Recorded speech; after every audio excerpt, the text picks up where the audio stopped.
In the headlines, Prime Minister Skerrit tells Cuban press he is committed to seeing the end of the U.S. embargo on Cuba. Health Minister Dr. Kenneth Daru among a long list of prominent Cuban graduates here honoring the late Fidel Castro. And the UE takes a closer look at male academic achievement and what it would take to turn that around. I'm Andrea Louis with the Channel 5 News, back with the details after this.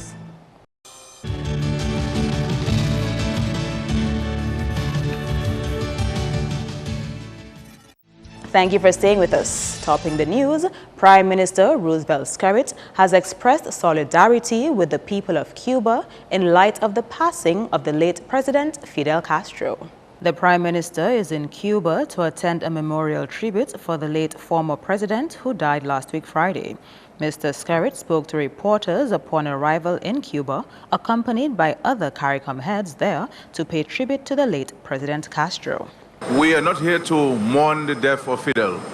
We're here to celebrate the life of Fidel Castro. Estamos aquí no para la muerte, debido a la muerte de Fidel Castro, sino para celebrar la vida de Fidel Castro. And to say to the Cuban people that the solidarity which we express and extend it to you, we shall continue to express the solidarity to the great people of the Cuban Revolution. Estamos aquí para ofrecer nuestra solidaridad al pueblo de Cuba de vuelta de la solidaridad que el pueblo de Cuba ha brindado a otros pueblos. With the death of Fidel, there is still more struggle. We have to continue to fight for the removal of this unjust blockade against the Cuban people. Tenemos que permanecer firmes, teniendo siempre en cuenta los pensamientos de Fidel. Tenemos que mantenernos firmes en contra de este injusto bloqueo. And rest assured, our voices will be even louder than ever before. Y alzar cada vez más nuestras voces aún más fuerte. And so you must know, the Cuban people, that we stand in absolute solidarity with you, the Cuban people, and the Cuban Revolution. Deben saber ustedes que nosotros permaneceremos firmemente, solidariamente al lado del pueblo de Cuba y del gobierno de Cuba. We've lost a great friend, a mentor, a teacher, and a comrade. Hemos perdido a un muy buen amigo, a un profesor, a un compañero, a un comandante. Que viva Fidel, y que viva la Revolución Cubana. Thank you very much. Prior to his stop in Cuba, Mr. Skerrit landed in Venezuela, where he attended the funeral service of the late Ambassador Dr. Bernardo Alvarez. Alvarez was the former executive secretary of the Bolivarian Alliance for Our Americas, ALBA, and was instrumental in both ALBA and the energy agreement Petrocaribe. Dr. Alvarez died last week Friday. The Minister for Justice, Immigration and National Security, Rayburn Blackmore, is acting Prime Minister. Back home, government ministers and diplomats have signed a condolence book at the Cuban embassy in the wake of Fidel Castro's death. Dominica's diplomatic relations with Cuba was established under the presidency of Fidel Castro, spanning 20 years old. Whether he is characterized as a communist, revolutionist, or military leader, Fidel Castro will be remembered for his legacy of improving healthcare and education. The impact was felt too in Dominica, with Dominicans obtaining scholarship opportunities to study in Cuba since 1979. That move is considered to have transformed largely Dominica's healthcare human resource. A 36-year-old Cuban scholarship program has produced a chief medical officer for the country in the person of Dr. David Johnson, a director of primary health care, Dr. Laura Esprit, a chief dental officer, Dr. Idalyn John, a chief psychiatrist, Dr. Griffin Benjamin, head of the environmental coordinating unit, Lloyd Pascal, architect Severin Mackenzie, the current health and environment minister, and of course, the list goes on. The Honorable Dr. Kenneth Daru says his status today is to the credit of a Fidel Castro government. He describes Castro as a great leader. To date, Ministry of Education will probably have exact figures. Over 500 students would have studied in Cuba in various disciplines, engineering, and we're talking about sons and daughters of poor rural families who would otherwise have no means of sending the kids to obtain a tertiary education. And even as we speak, we have a number of our students being trained in specialist services, of course, in preparation for the new national hospital, where we hope to have increased and of course, better services available to our populace. Darrow recalls pleasant memories of his days at a Cuban university 15 years ago. Where we would have forged many great friendship among ourselves, with the Cuban people. The Cuban people would have opened their doors and their hearts to us as foreign students. We're hoping that all of these recent changes in the international community with their neighbors to the north, that is the great US of A, that it will work out to the benefit of the Cuban people, and of course especially with the election of a new administration. If I could maybe be allowed to say in Spanish, que descanse en paz, Comandante en Jefe Fidel Castro, that he truly was a great leader, and there are millions of families around the world as we speak who owe so much to him, including my very own family, for allowing me to be a medical doctor first and foremost. Cuban-educated dentist Dr. Damian Dublin, an advocate for the Black Power movement, says Castro's death brings to mind that of former Prime Minister Rosie Douglas. It reminds me of the time when Rosie died. A lot of people are now getting around to understand his role and the part he played into the whole liberation of Africa and the development of the human resource of the world. I want to also note that right now that decision that Obama took to normalize relations with Cuba is very significant in terms of the whole getting Cuba better understood and closer to the whole world trading system. Most people would think that with Trump now in office, it might be a bit more difficult, but I think because the whole world right now is on the side of Cuba in terms of lifting the embargo, because in the recent United Nations, when they had the vote on that, almost America was the only one that abstained. And over the years, they have been getting more and more people saying that the embargo should be lifted. Dr. Griffin Benjamin, who himself has a Cuban medical degree, says the historical development of Cuba's impact on the country is not to be taken for granted. Dr. Fidel Castro has also impacted the lives of all Dominicans, even if we don't want to admit it. The medical services at the Princess Margaret Hospital and the entire health system in Dominica is standing on the shoulders today of the vision and sacrifice of the great leader Fidel Castro. In addition, Dominica, and I walk around the other islands in the Caribbean, the citizens of the OECS depend almost entirely on Cuban-trained professionals in other fields such as engineering and even economics. I value it more than I value what is happening presently in terms of dollars spent. The UWP and the DFP have both extended condolence messages following the death of Cuban President Fidel Castro. The UWP said in a statement that it stands with the Cuban nation as it mourns the loss of its leader, whose devotion to national development spanned more than 6 decades. The statement goes on to say that in the Fidel Castro era, Cuba contributed meaningfully to education and healthcare in the African continent, Latin America, and the Caribbean, for which people of these regions will be eternally grateful. Meantime, the Dominica Freedom Party in its statement says, in spite of President Fidel Castro's socialist and undemocratic rule, they agree that his country made great contributions in the fields of medicine and education. It goes on to say that Dominica has benefited greatly under the leadership of President Fidel Castro, for which the Dominica Freedom Party is grateful. In other news, officer in charge at the UE Open campus has confirmed that there is a great disparity in the number of males who apply for both local face-to-face and online programs versus females. Statistics currently show that there are 351 students enrolled in the online programs. However, 292 are females and 59 are males. In the CPE programs that we also run throughout the year, we have noticed there's a 1-to-3, sometimes a 1-to-4, sometimes a 1-to-5 ratio of women leading men in terms of the numbers and the participation in those programs. But what we have noticed though is there are particular programs that draw more men than women. And so what we have been doing is we have been running those types of programs more than once during the year, and that has increased our male participation. For instance, we had a practical engineering and surveying course, and the majority of people doing that course are male. We have also had the quantity surveying course. The majority of people in that course are also male. Joseph says UE is currently conducting a survey to figure out which courses interest men as one of the measures to address this issue. The whole role of the University of the West Indies Open Campus is to meet people where they are. So we have noticed that the numbers are very, very, very sad as far as male participation is concerned. But we do want to meet men where they are, and we do want to provide the kind of programs that they would be interested in participating in.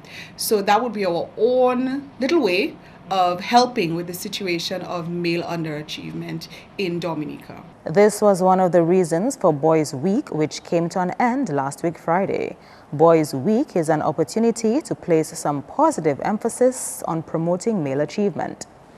A new group of young people has been elected to tackle a growing problem among the elderly population. The Dominica Dementia Foundation held its second consultation over the weekend, where it also hosted elections for a new executive to lead the way for the next 2 years. Immediate past president of the foundation, Rihanna Patterson, says it is encouraging to see young people concerned for an increasing elder population. It's important to me to bring about awareness because dementia is a degenerative thing. So in some cases, it might take a short span of time for someone to go through all the stages, and sometimes it's slower. So it all depends on the person, the individual, and their health and so on. But it's basically general deterioration of the mental state.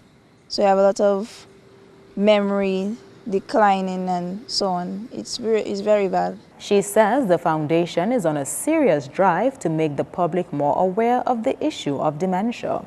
There's a difference between forgetfulness and that kind of chronic memory decline, because you might forget to put on your shoes, you might forget your name and your family members, which also happened to my grandfather. He forgot who I was to him completely. And that sort of thing is not going to do any good to anybody. So we aim to raise awareness of dementia, raise funds for the families, provide emotional support to not only the family members and the person affected, but also the caregivers, which are a very important part of someone that has dementia, and also to facilitate research towards dementia. The Dominica Dementia Foundation was established in September this year. Coming up, seniors with mental challenges and how we can improve on their safety.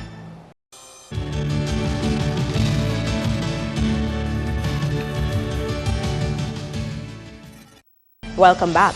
Consultant psychiatrist Dr. Griffin Benjamin is calling for the law on missing people to be amended for elderly, mentally challenged individuals. As it stands in Dominica, someone needs to be unaccounted for 24 hours before they are deemed missing. However, with the recent spate of missing elderly people, queries have been raised on modifying the stipulation for reporting someone as missing.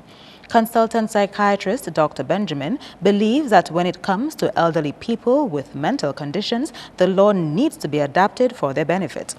The law must be in keeping with the fact that more of our people live to be older people, and more older people are going to become senile, and more senile people are going to, if left to live on their own, are going to wander away. So yes, families have to assume legal guardianship for these people. And once you're a legal guardian, then you have a duty bound, you're duty bound to protect them from living alone and losing their way when they try to find food or maintain themselves, which is why they get lost, because they are left at home hungry, nobody taking care for them, and they wander off and they don't know how to find their way back home. I'm saying if the law is limited by a restriction on the length of time the police can react, to a complaint of being lost, then that law needs to change, because even 48 hours is too long for an elderly, hungry, dehydrated, confused man or woman to stay alive before the police look for them. Dr. Benjamin pointed out that the onus is on family members to take care of the elderly with special attention to those with mental conditions. The laws are clear in Dominica that when a person becomes mentally incompetent, the Mental Health Act makes provision for a relative to assume the role of guardian. Too many of our relatives are not stepping forward to provide care for the elderly. So these elderly are left on their own, and they will wonder and they will not know how to find their way back. It's none of their fault. It's because of an illness they suffer with called a neurocognitive disorder or dementia. Thus far, for the year 2016, 4 elderly people, some with known mental conditions, have gone missing and have not yet been found, namely Veronica Daniel, aged 86, of Taru, who went missing on 1st November, Etienne Charles, aged 81, of the Kainago territory, who has not been seen since 4th October. Bernardine Jajac of Newtown was reported missing on 9th June, and 77-year-old Masley Williams from Dalis, residing in Soufriere, left his home on 3rd June and has not been seen since. Sadly, the body of 79-year-old Lawrence Joseph of Yekas, who went missing from Bath Estate on 22nd October, was found in the Rosa River on 5th November. Meantime, President of the Dominica Council on Aging, Zet Matuse, has promised to engage the authorities in talks to modify the criteria for reporting a missing person when it comes to the elderly. Matuse says having search parties launched immediately for missing elderly can be a lifesaver. In terms of the legal reporting period, I think this is something we will have to discuss with the authorities in terms of the elderly. As you rightly said, a number of these persons are challenged mentally challenged in terms of some of them are suffering from dementia, Alzheimer, and those types of diseases, of brain disorders.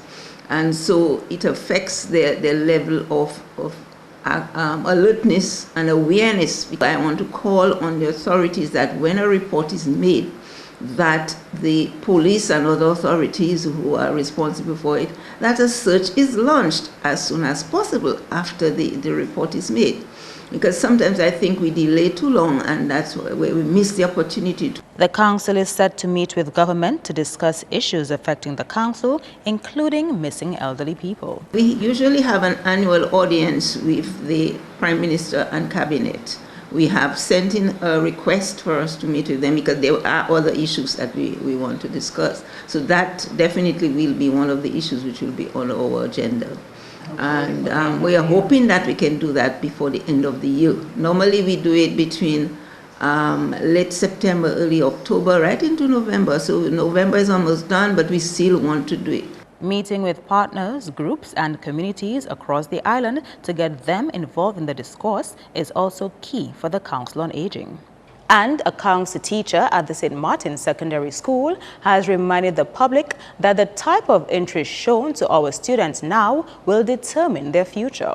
Sir Louis Davis told Channel 5 News that media and the public publicize young people's negatives but hesitate to promote and advertise their positives.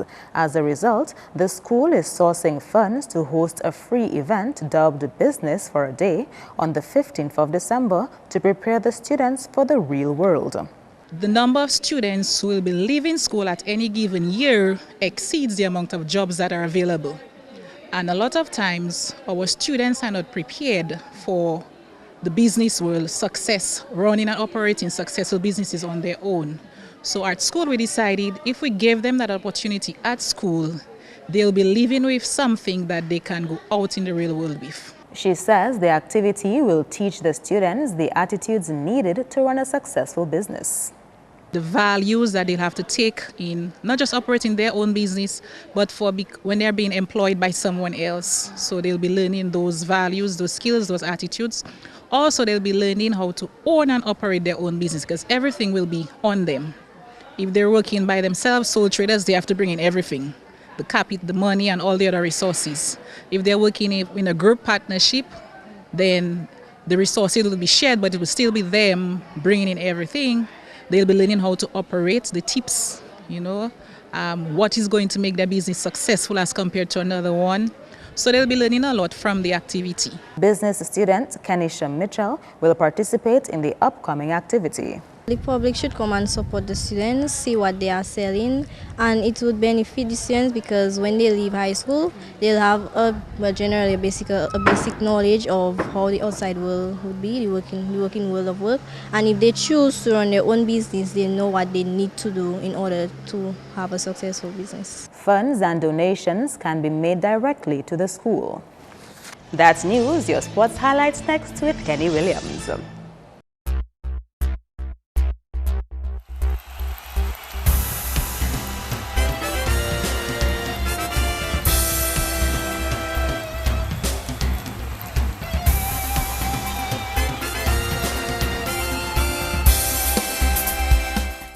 First up, 4 players from the Dominica Football Association's Division I League have been suspended with immediate effect pending a hearing from the disciplinary committee. Sheldon Pierre, Darwin Augustus, and Ernie Bruno of Buster Warner were reported by match referees for misconduct in their match against MV Maxon Bombers on November 23. Kwame Anthony of Gully Dream Team has been suspended for knowingly representing 2 different clubs in the Division I League within a 48-hour period. Meantime, ACS Tarish United has been stripped of their match points for fielding an ineligible player in their match against Delton United on November 18. As a result, Delton was awarded 3 points and 3 goals. In regional cricket, there were 2 draws from 2 rain-affected matches in the WICB PCL Regional 4-Day Tournament on Monday. In the Jamaica Scorpions versus Barbados Pride game, Jamaica batted first and scored 224 all-out with no batsman topping John Campbell's 60. In reply, the Bajan side replied with 273. Anthony Allen added 66. Batting a second time, Jamaica reached 112 for 2 in 33 overs. No play was possible on day 1.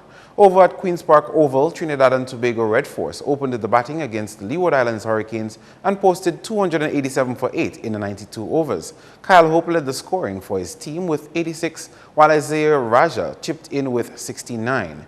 Kieran Powell picked up 3 for 29 and Rakeem Cornwall 2 for 73 for Hurricanes. Onto the international cricket scene, where India now holds a 2-0 lead against England in their 3rd test on Tuesday.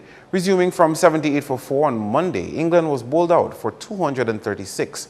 Joe Root added 78, while Hasib Hamid supported with 59 not out. Set 103 to win, India only needed 4 men for the job when they made 104 for 2 in 20.2 overs. P. Petal made a 67 not out and C. Pujara 25. Meantime, New Zealand took 9 wickets in a dramatic final session, securing a 2-0 lead against Pakistan in the 2nd test at Hamilton on Tuesday.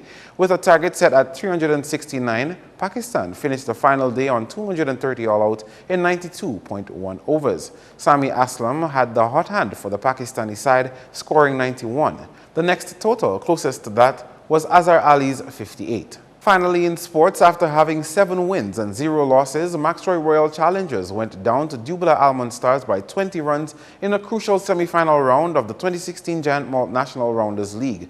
Dubla Almond Stars took first knock and scored 273. Sheris Prelwi had a game high of 94, while Onyx Anselm supported with 36 and Berta Pierlui 30. Set 274 for the win, Maxroy Royal Challengers folded for 253 all-out in 39.5 overs. Shanice Joseph made 43, Esme Alexander 31, and Rosette Ernest 30. This means the final will be a clash of the Dubla Almond and Grand Bay Rising Stars in the best of 3 finals on Sunday. First knock is at 12 p.m. That's all the sporting highlights for now. I am Kenny Williams. Join us again next time.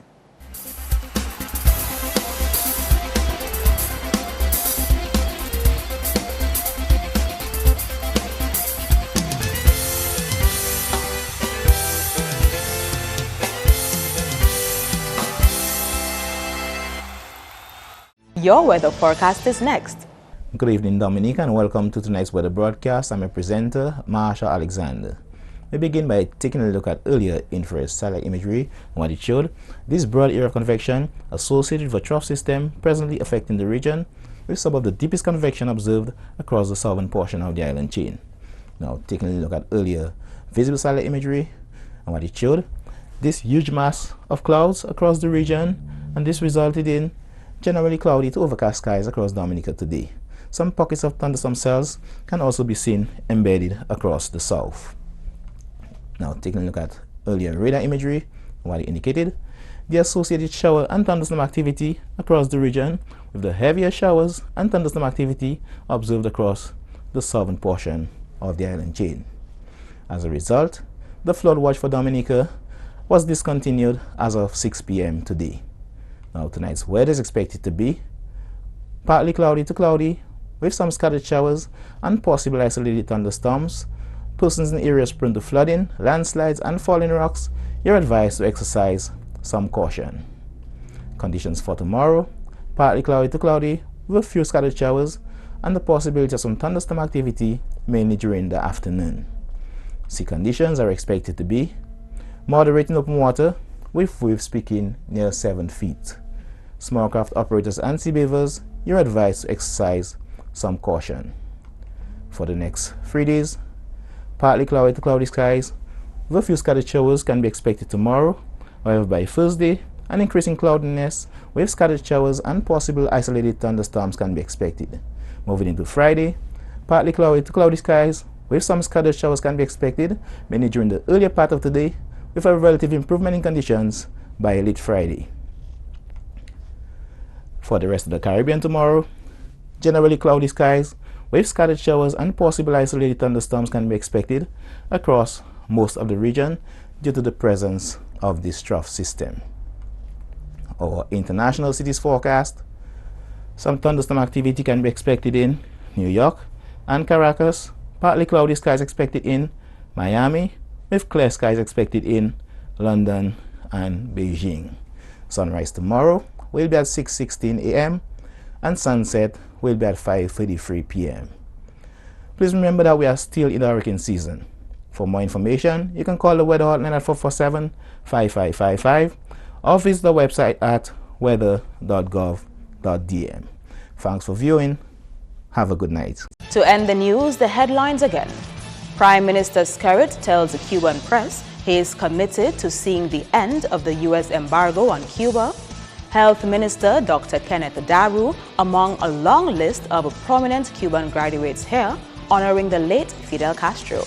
And the UE takes a closer look at male academic achievement and what it would take to turn that around. Feel free to contact us at news@MarpinNews29thNov2k16. You can also access our past newscasts on our YouTube channel. On behalf of the production team, I am Andrea Louis, and to our viewers around the world, thank you for watching. Join us next time.